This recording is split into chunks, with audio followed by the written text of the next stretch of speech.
This Saturday night, August 20th, we're going to be putting on a huge show in the Belfast Waterfront Hall to coincide with the 39th anniversary of Elvis Presley. Well, we have a brass section coming in, a string section, and we also have the Queen's University Gospel Choir who are going to assist us.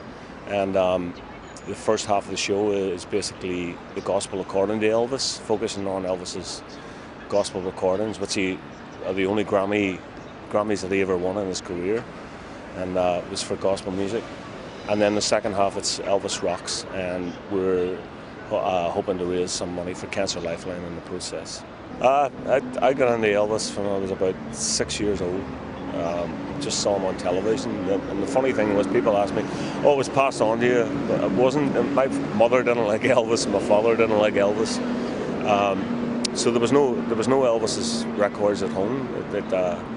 I brought my sister and myself would have been the first ones to actually bring his records into the family home, and I just remember seeing the guy on television, the '68, a repeat showing of the '68 TV special with Elvis and the Black Leathers, and I just thought, wow, this is, Elton John. I remember him in an interview once saying the same thing, that it was like. It reminded him, the first time he saw Elvis, it was like the first time as a kid when you see cartoons with the bright colours and the animation, and you're fascinated by it. That's the way Elvis was, because of the unbelievable presence and charisma and voice that he had. And when was your first live performance doing Elvis stuff then, and how did that all develop? It was all a prank.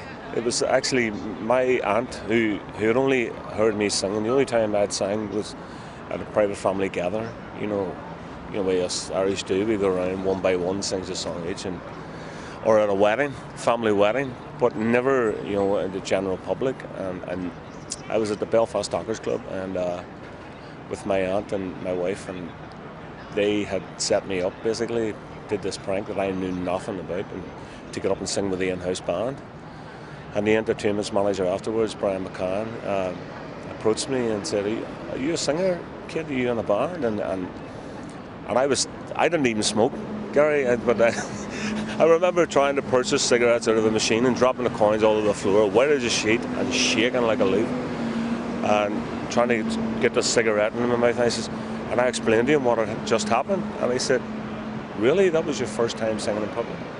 I've scratched my head a few times and asked myself the question, how did this happen? How did I ended up in places like Hollywood Boulevard, performing for major events, alongside Seal, for Richard Branson, and I've worked alongside Will Smith in a television show in Europe, and Robbie Williams. I declined Robbie Williams to do a tour with him because I had 8 months. I had been touring extensively with my debut album, Gravelands, and so I didn't really get much time at that point to spend, proper family life.